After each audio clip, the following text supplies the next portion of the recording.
চার প্রকার মা বাবা বিনা হিসেবে আল্লাহর জান্নাতে যাবে। সুবহানাল্লাহ জোরে কর। ইবাদত ছাড়াই জান্নাত পাওয়া যায়। চার প্রকার মা বাবা ইবাদত না করেও আল্লাহর জান্নাতে যাবে। সুবহানাল্লাহ জোরে কর। এক নাম্বার, যেই মা বাবার সন্তান আল্লাহর রাস্তায় শহীদ হয়, ইসলামের জন্য, কালেমার জন্য, নবীর জন্য যেই সন্তান জীবন দেয়, ওই মা বাবাকে আমার আল্লাহ ইবাদত ছাড়াই জান্নাত দিবেন। সুবহানাল্লাহ। দুই নাম্বার, ওই মা বাবাকে আমার আল্লাহ ইবাদত ছাড়াই জান্নাত দিবেন যেই মা বাবার সন্তান মা বাবা ভালোবাসা মোহাম্মত বিসর্জন দিয়া সন্তানটাকে আলেম বানাবে, হাফেজ বানাবে, ইসলামের পথে সন্তানটাকে দিবে। ওই সন্তান আলেম হবে, হাফেজ হবে। এই আলেম হাফেজ বানানোর কারণে মা বাবার যদি নিয়ত থাকে আমার সন্তানটাকে আমি আলেম বানাবো, হাফেজ বানাবো, এই সন্তানটাকে আলেম হাফেজ বানানোর কারণে আমার আল্লাহ তাআলা বিনা হিসেবে ওই মা বাবাকে জান্নাত দিয়ে দেবেন। সুবহানাল্লাহ। তিন নাম্বার, ওই মা বাবাকে জান্নাত দেওয়া হইবে যেই মা বাবার সন্তান দুনিয়ার মধ্যে প্রতিবন্ধী হয়, কানা হয়, খোরা হয়, মানসিক ভারসাম্য আছে না নাই? অনেকের সন্তান কানা হয়, প্রতিবন্ধী হয়, একটা হাত আছে আর একটা হাত নাই, অনেকেই দুই চোখ অন্ধ। এই সন্তানটা মানুষ করতে গিয়া অনেক মা বাবার কষ্ট হয়, অনেক কথা কোন ঠিক কিনা? মা বাবা তারপরে কষ্ট হইলেও সন্তানটাকে ফেলে দেয় না, সন্তানটাকে লালন পালন করে, খাওয়ায়, তাকে গোসল করায়, তার পোশাক আশাক দেয়। অন্তপক্ষে এই মহব্বত ভালোবাসা একমাত্র আল্লাহর সন্তুষ্টির জন্য সন্তানটাকে ভালোবাসে। এই সন্তানটাকে ফেলে দেয় না, সন্তানটাকে আদর ভালোবাসা যা কিছু প্রয়োজন মা বাবা সব সময় সন্তানটাকে পাশে থাকে। দেখা যায় ওই মা বাবা আরো যদি সন্তান থাকে অন্য সন্তানের চাইতে এই প্রতিবন্ধী, অন্ধ, কানাখোরা, মানসিক ভারসাম্যহীন ওই সন্তানটাকে মা বাবা বেশি ভালোবাসে, ঠিক কিনা কন? এজন্য যাদের সন্তান দুনিয়ার মধ্যে অন্ধ হবে, হাত থাকবে না, এরকম মানসিক ভারসাম্যহীন হবে, প্রতিবন্ধী হবে, ওই মা বাবা ওই সন্তানটাকে যদি অবহেলা না করে যদি মানুষ করতে পারে, আল্লাহ তাআলা ওই সন্তানটাকে মানুষ করার কারণে বিনা হিসেবে জান্নাত দিবেন। সুবহানাল্লাহ।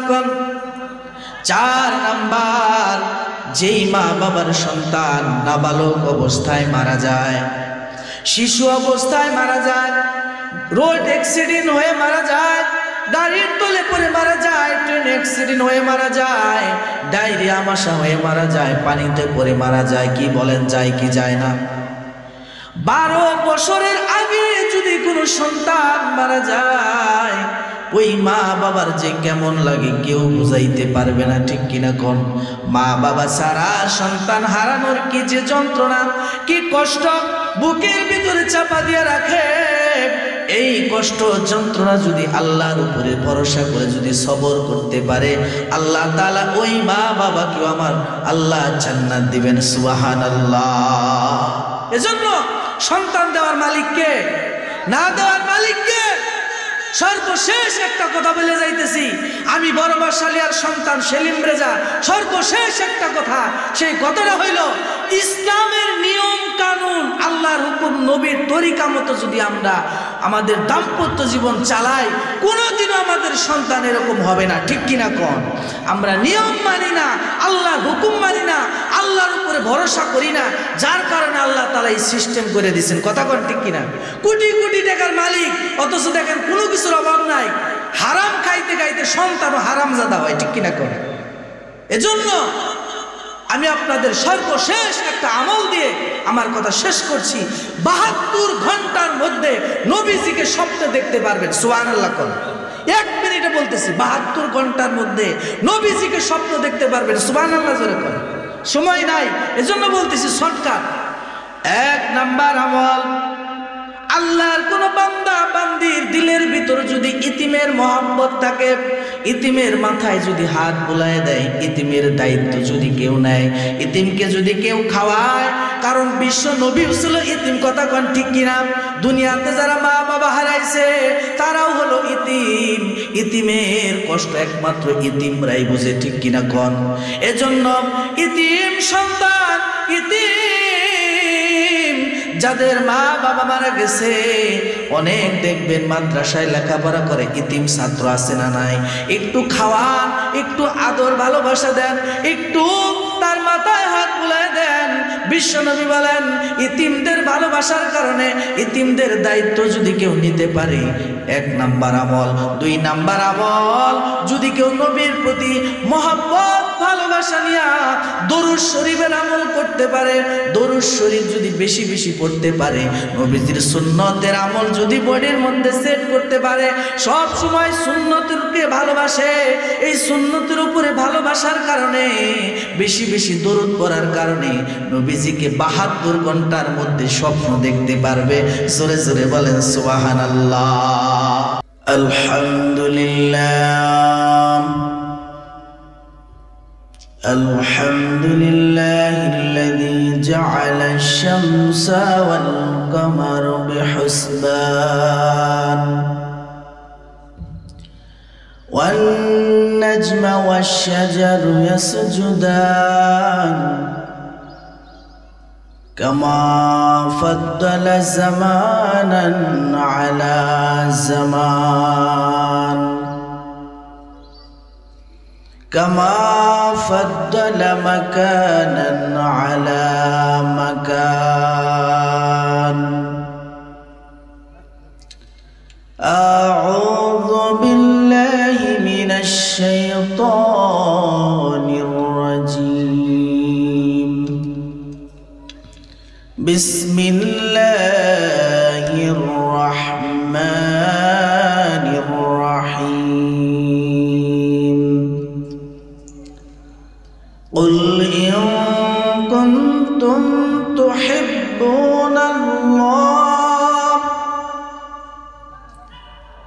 قل إن كنتم تحبون الله فاتبعوني يحببكم الله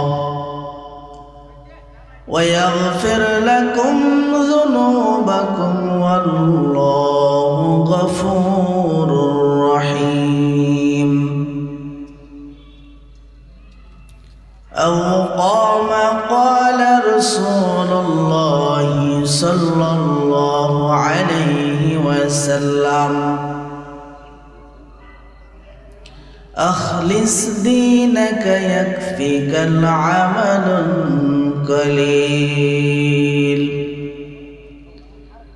قال النبي صلى الله عليه وسلم أول ما يحاسب به العبد يوم القيامة الصلاة. إن الله وملائكته يصلون على النبي يا أيها الذين آمنوا صلوا عليه وسلموا تسليما. محبت الشافعي درود إبراهيم پوری. اللهم صل على محمد وعلى آل محمد كما صليت على إبراهيم وعلى آل إبراهيم إنك حميد مجيد. اللهم بارك على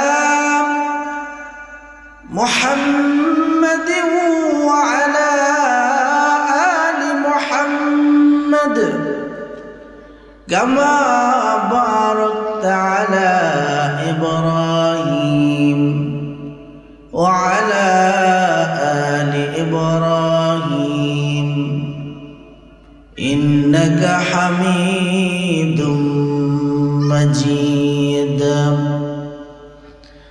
বালাগাল উলা বিকামালিহি কাশাফাত দুজা বিজামালিহি হাসানাত জামিউ খিসালিহি সাল্লু আলাইহি ওয়া আলিহি। সুন্দর পৃথিবী ছেড়ে চলে যেতে চায় নাই মন, তবু চলে যেতে হয়, তবু চলে যেতে হয়। সুন্দর পৃথিবী ছেড়ে চলে যেতে চায় নাই মন, তবু চলে যেতে হয়। ফুল পাখি ফসলার বনের ছায়া জোছনার আলোতে আহা কি মায়া, আমারি মন ছুঁয়ে যায়, জাগে কত বাসনা। রাঙাবো এ জীবন রঙের মেলায়, রাঙাবো এ জীবন রঙের মেলায়, রাঙানো শেষ না হতে চাওয়া পাওয়া, তবু চলে যেতে হয়। সুন্দর পৃথিবী ছেড়ে চলে যেতে চায় নাই মন, তবু চলে যেতে হয়। সুখের দোচালা ছাউনি দিয়া যত্ন করিয়া ঘর বাঁধিয়া সাজানো হলো এই জীবন, বেঁচে থাকার আশায় তখনই এসে গেল কবরের ডাক, তখনই এসে গেল মৃত্যুর ডাক। জীবনের স্বাদ না মিটিতে আশা স্বপ্ন, তবু চলে যেতে হয়। সুন্দর পৃথিবী ছেড়ে চলে যেতে চায় নাই মন, তবু চলে যেতে হয়। আলহামদুলিল্লাহ, অধ্যকার মাহফিলের শ্রদ্ধাভাজন সম্মানিত সভাপতি সাহেব, দিগার ওলামায়ে কেরাম, পর্দার অন্তরালে আমার পর্দানিশী মা ও বোনেরা, সামনে উপস্থিত বিভিন্ন জায়গা হতে আল্লাহ প্রেমিক, রাসূল প্রেমিক, মুরব্বিয়ানে এজাম, যুবক ভাইরা, সকলকে আমার পক্ষ থেকে আবার দোয়া নেওয়ার উদ্দেশ্যে সালাম। আসসালামু আলাইকুম ওয়া রাহমাতুল্লাহি ওয়া বারাকাতুহু। আসুন সেই মহান রব্বুল আলামিনের দরবারে কালিমাতুশ শুকর আদায় করি যে আল্লাহ তাআলা এই ফিতনা ফাসাদের জামানায় আমাকে আপনাকে এমন একটি দামি জায়গায় আসার বসার তৌফিক দান করেছেন, যেই জায়গাটাকে নবীর ঘোষণা অনুযায়ী জালিসুর রহমান বেহেশতের বাগান, এমন একটি দামি জায়গা আল্লাহ তাআলা আমাকে আপনাকে আসার বসার তৌফিক দান করেছেন। এজন্য দিল থেকে শুকরিয়া আদায় করি আলহামদুলিল্লাহ। বিশ্ব নবীর উপরে সংক্ষিপ্ত দরুদ পড়ি সাল্লাল্লাহু আলাইহি সাল্লাম। অত্র এলাকার ধর্মপ্রাণ মুসলমান, আজকের এই মাহফিলটা আমাদের জন্য অনেক বড় একটা নিয়ামত। কারণ ভালো কাজ, ওয়াজ মাহফিল, দ্বীনি পরিবেশ, এখানে আল্লাহ তাআলা যাকে ভালোবাসেন, যাকে মাফ করবেন, যাকে আল্লাহ জান্নাত দিবেন, জান্নাতিবাসী যারা হবে তারাই আসবে। বাকিরা এদিক সেদিক ঘোরাফেরা করবে, তাদের কপালে তকদিরে প্যান্ডেলের ভিতরে আসার তৌফিক হবে না। বোঝা যাবে, এখানেই প্রমাণ হবে কে আল্লাহ এবং আল্লাহ রাসূলকে ভালোবাসে, কে জান্নাতি হইতে চায়। কথা কোন ঠিক কিনা?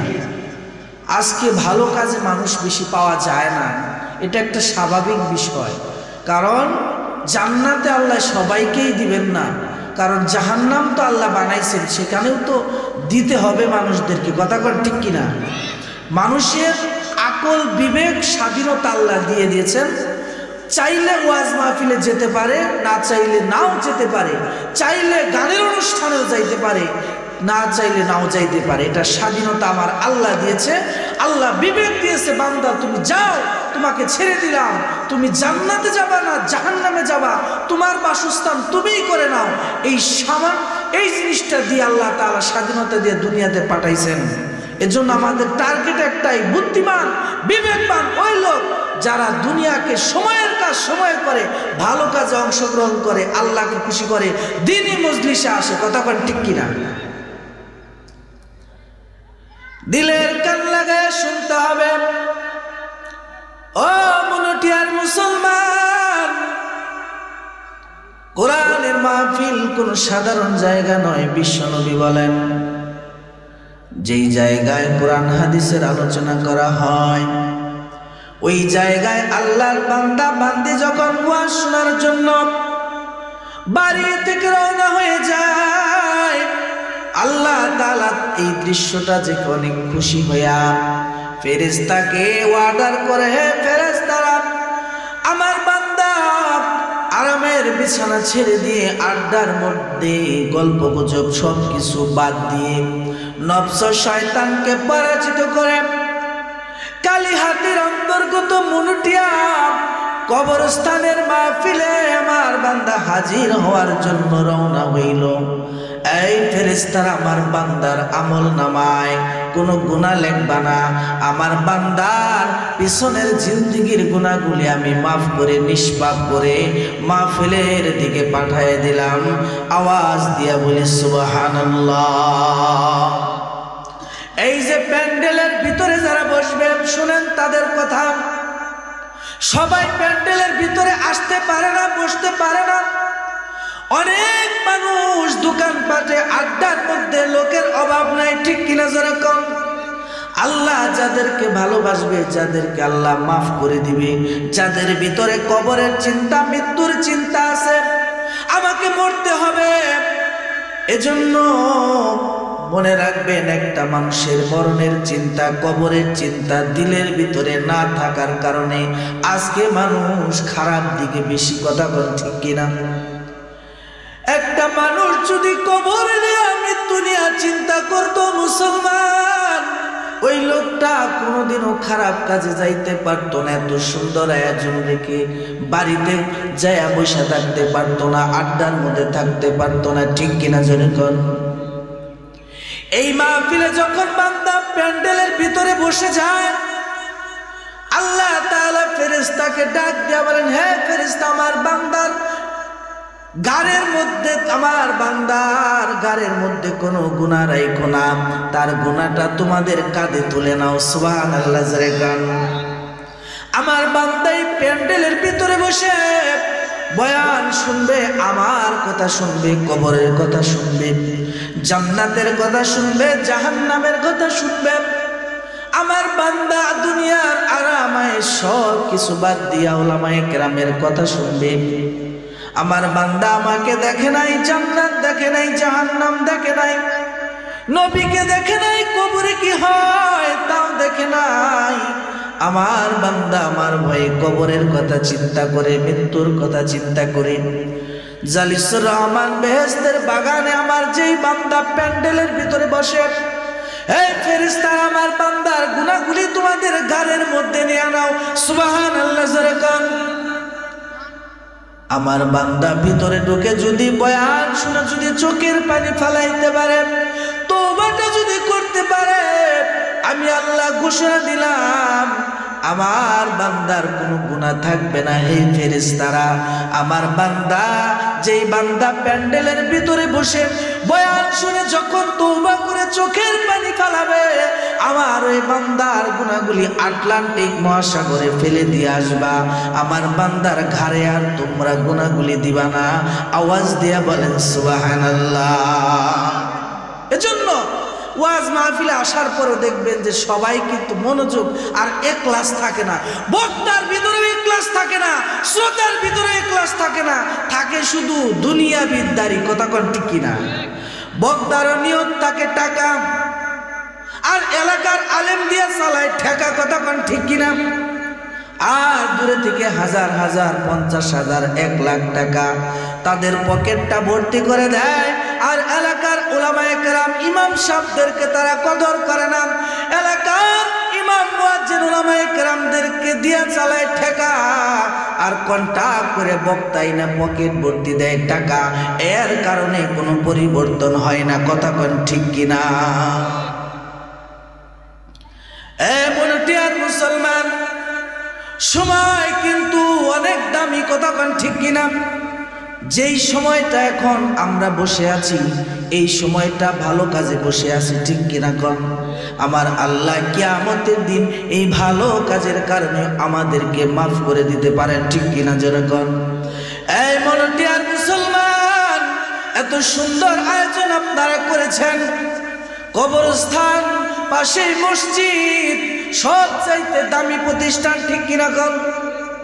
এই দামি প্রতিষ্ঠানের সাথে যারা সম্পর্ক রাখবে, ভালোবাসবে, দান করবে, সদকা করবে, পাশে থাকবে, একমাত্র আল্লাহর সন্তুষ্টির জন্য, বান্দার দিলের ভিতরে মসজিদ, মাদ্রাসা, কবরস্থানের ভিতর, কবরস্থানের দরদ, মহব্বত, ভালোবাসা যে বান্দার ভিতরে থাকবে, আমার আল্লাহ তাদের জন্য জান্নাত সাজাইতেছেন ফেরেশতা দিয়ে। সুবহানাল্লাহ। কিয়ামতের দিন আল্লাহ প্রতিবেশী হিসেবে ডাক দিবেন, হে বান্দা সব মসজিদ আমার ঘর ভালোবাসছো, দান করছো, নামাজ পড়ছো, কবরস্থান তোমার মৃত্যুর পরে প্রথম ঘাটি হলো কবর, ঠিক কিনা কোন? সেই কবরের চিন্তা তোমার ভিতরে ছিল, কৃপণতা করো নাই, দান করেছ, কবরস্থান সৌন্দর্য করেছ, কবরস্থানের মাহফিলের জন্য মেহনত করেছ, আয়োজন করেছ। শুনে রাখো, এই মহব্বত আমার কাছে এত ভালো লেগেছে, তোমার লাশটা কবরে রাখার সঙ্গে সঙ্গে কবরটা আমি জান্নাতের বাগান বানিয়ে দিব। সুবহানাল্লাহ। এজন্য কবর সম্পর্কে কিছু কথা আমাদের শোনা দরকার, কারণ কবরস্থানের মাহফিল, সবাইকে আমাদের কবরে যাইতে হবে, ঠিক কিনা কোন? এখন এই মুহূর্তে যদি মৃত্যু হয়ে যায়, আমাদের শরীরটা হয়ে যাবে লাশ, প্রাণ পাখিটা চলে যাবে, লাশটা কবরে রেখে আসবে, কবরে তো রেখে আসবে। কবর যদি আমার আপনার আমল যদি ভালো না থাকে, তাহলে কিন্তু কবর কাউকে চিনবে না, ঠিক কিনা কোন? কবর কোন এমপি চিনে না, মন্ত্রী চিনে না, কবর চিনে একমাত্র ঈমান আর আমল, ঠিক কিনা কোন? কবর এমন একটা জায়গা, পয়গম্বর বলেন, কারো জন্য হবে কবর জান্নাতের বাগান, আবার কারো জন্য হবে জাহান্নামের গর্ত। এজন্য পয়গম্বর মুহাম্মদুর রাসূলুল্লাহ সাল্লাল্লাহু আলাইহি ওয়াসাল্লাম বলেন, হে আমার উম্মতেরা, কবরের আযাব থেকে মাপ পাওয়ার জন্য আল্লাহর কাছে বেশি বেশি তওবা করো, আল্লাহর কাছে মাপ চাও, কারণ কবরে যে আটকা পড়ে যাবে তার অবস্থা ভয়াবহ হয়ে যাবে। আর কবর থেকে যদি কেউ নাজাত পায়, মাপ পায়, আল্লাহ তাআলা ওই বান্দাকে পরবর্তী ঘাটে মাপের ব্যবস্থা করে দেবেন। সুবহানাল্লাহ। কবরের চাইতে ভয়াবহ আর কোনো জায়গা হবে না।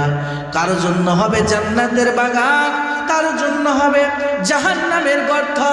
এ মুনুটিয়ার মুসলমান, আমাকে আপনাকে যখন কবরে রেখে আসবে, আমি আপনি কবরের যাত্রী যখন হয়ে যাব, মনে রাখবেন আমার আপনার আমলের কারণে কবর আমার আপনার সাথে ভালো ব্যবহার করবে। আর যদি আমল যদি খারাপ হয়, কবর আমার আপনার সাথে খারাপ ব্যবহার করবে। কথা কোন ঠিক কিনা? লক্ষ লক্ষ কোটি কোটি টাকার মালিক হইলেও কবর কিন্তু কোটি কোটি টাকার মালিক ছিল না। কি কোন চিনে? কবর কোন সম্মানিত মাতবর মাতাব্বর চিনে না। কবর একমাত্র চিনে ঈমান আর আমল। ঠিক কিনা কোন? বিশ্বনবী মুহাম্মদুর রাসূলুল্লাহ সাল্লাল্লাহু আলাইহি ওয়াসাল্লাম তার মেয়ে মা ফাতেমা যখন মারা গেল, ওসিয়ত ছিল, বাবা আমার যখন মৃত্যু হবে, আমার জানাজাটা রাত্রে বেলায় কিছু মানুষ নিয়ে আমার জানাজা পড়ে আমার লাশটা কবরে রাখার ব্যবস্থা করবা। কিন্তু আমার লাশটা অন্য কেউ রাখতে পারবে না, একমাত্র আমার লাশটা কবরের মধ্যে রাখবে আপনার প্রিয় সাহাবী হযরত আবু যর গিফারি রাদিয়াল্লাহু তাআলা আনহু। কারণ তার স্বভাব, তার চরিত্র রাসূল সাল্লাল্লাহু আলাইহি সাল্লামের সহবতে থেকে এত আখলাক সুন্দর বানাইছে, আল্লাহ তাআলা তার উপরে খুশি হয়ে গেছে। সুবহানাল্লাহ। দেখেন মা ফাতেমা মৃত্যুর সময় পর্দার দিকে খেয়াল করছেন।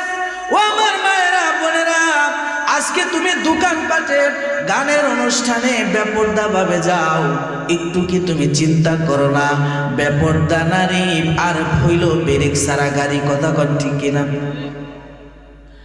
স্বামী পুরুষ মানুষ হলো টায়ার, আর মহিলা মা বোনেরা হলো টিউব। উদাহরণস্বরূপ বলছি বোঝানোর জন্য, আমার মায়েরা শুনেন, টায়ার কিন্তু থাকে ভিতরে, ঠিক কিরকম, আর টিউব থাকে বাহিরে।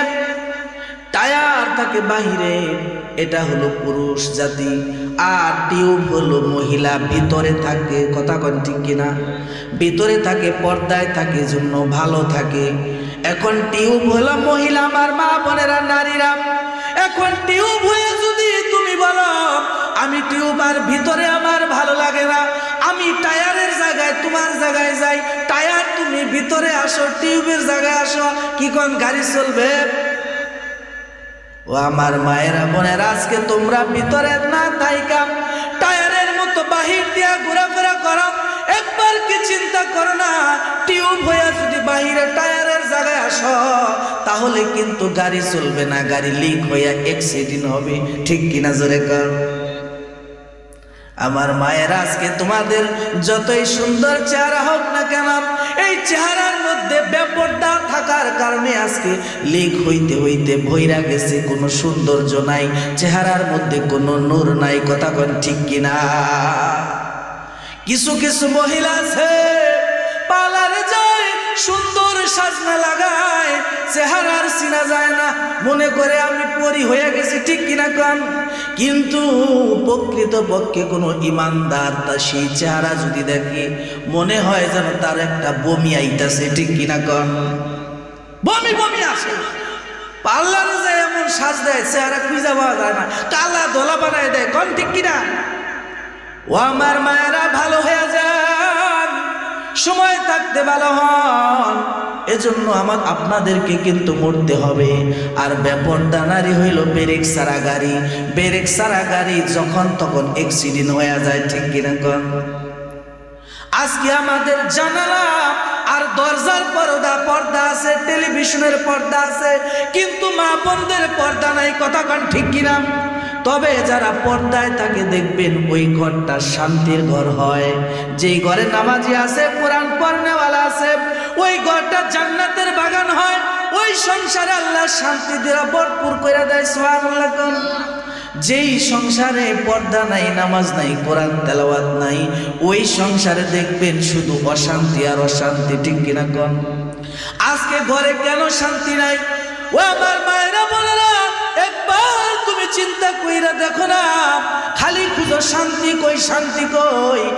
নবী বিশ্ব নবী বলেন একমাত্র শান্তি হলো আল্লাহর হুকুম, নবীর তরিকা মানার মধ্যে, ঠিক কিনা কম? আল্লাহর হুকুম যারা মানবে, নবীর তরিকা মতো যারা চলবে, আল্লাহ দুনিয়াতেও শান্তি দিবেন, আখিরাতেও শান্তি দিবেন। সুবহানাল্লাহ যারা কান। আমরা শান্তি কই খুঁজি? কথায় কথায় বলি শান্তির মায় মইরা গেছে, কথা কন ঠিক কিনা? শান্তির মাও তোমার নাই। তুমি নিজে যদি আল্লাহর হুকুম মানো, নবীর তরিকা মতো চলো, আল্লাহ তাআলা তোমাকে অবশ্যই শান্তি দিবে। কারণ শান্তি দেওয়ার মালিক একমাত্র কে? আল্লাহ। আল্লাহর হুকুম মানো, নবীর তরিকা মতো চলো। ও আমার মায়েরা বোনেরা, এই সুন্দর চেহারা, এই যুবকের এই সুন্দর চেহারা কিন্তু থাকবে না। আজকে সামান্য সুন্দর চেহারার এরকম ভাবে পুরো পেলাক করে সুন্দরভাবে পার্লার যায় সাইজা আসে, তোমরা ওই মেয়েটার জন্য পাগল হয়ে যাও। তোমরা যদি আল্লাহর জন্য, নবীর জন্য পাগল হইতে পারো, জান্নাতি হুর সুন্দর তোমাদের জন্য অপেক্ষা করতেছে আর ডাকতেছে। সুবহানাল্লাহ কোন। এই যুবকের, আজকে যুবকদের কারণে আজকে ইসলামের পরিবর্তনের হাওয়া বইতেছে। সুবহানাল্লাহ কোন। মুরব্বীরা করবে দোয়া আর যুবকেরা করবে মেহনত ইসলামের পক্ষে, ঠিক কিনা জোরে কোন? এই যে কবরস্থান মসজিদের মাহফিল যখন হয়, বৃদ্ধদের কাজ হলো দোয়া করা, কিন্তু পরিশ্রম কিন্তু যুবকেরাই করে, ঠিক কিনা কোন? আজকে যুবকেদের দায়িত্ব দিতে চায় না, মাতাব্বরি খালি বুড়ারাই করবে।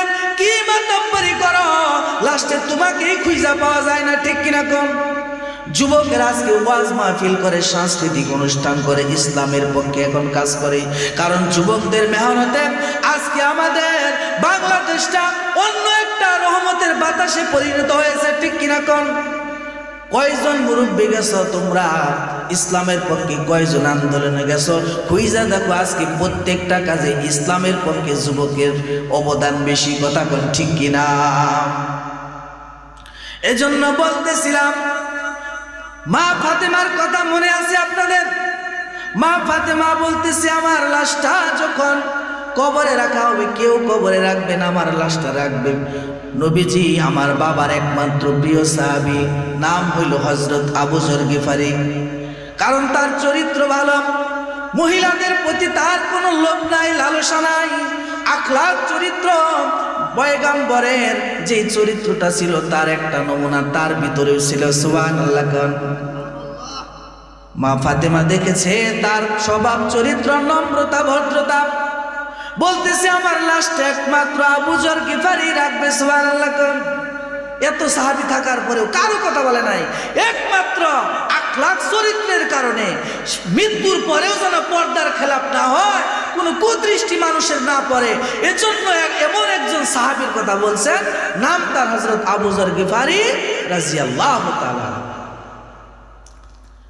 লাশটা যখন কবরে রাখে, সংক্ষিপ্ত করছি, লাশটা কবরে রাখে বলে, হে কবর, তোমার ভিতরে কাকে রাখছি জানোনি? খবরদার কবর, তুমি কিন্তু এই লাশের সাথে বেয়াদবি করবা না।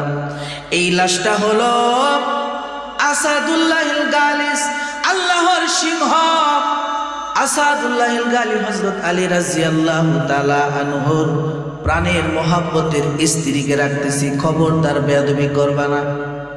এই কবর সাবধান, বেয়াদবি করবা না। জানোনি কাকে রাখতেছি? জান্নাতি যুবকদের সরদার ইমাম হাসান হুসাইন, তার মাকে রাখতেছি, খবরদার কবর বেয়াদবি করবা না, খবরদার কবর বেয়াদবি করবা না। জানোনি কাকে রাখতেছি? জান্নাতের সমস্ত মহিলাদের সরদারিনী মা ফাতেমাকে রাখতেছি, বেয়াদবি করবা না। হে কবর সাবধান, জানি কোনো বেয়াদবি না হয়। জানো কি কাকে রাখতেছি?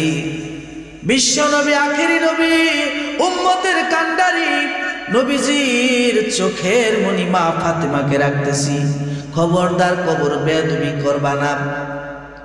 লাশটা রেখে যখন রওনা হয়, কবরের ভিতর থেকে একটা মানুষের মতো আওয়াজ দিয়া বলে, আবু যর দাঁড়াও, তোমার তোমার বক্তব্য পেশ করলে, এখন আমার বক্তব্য শুই না যাও। আল্লাহু আকবার বলেন।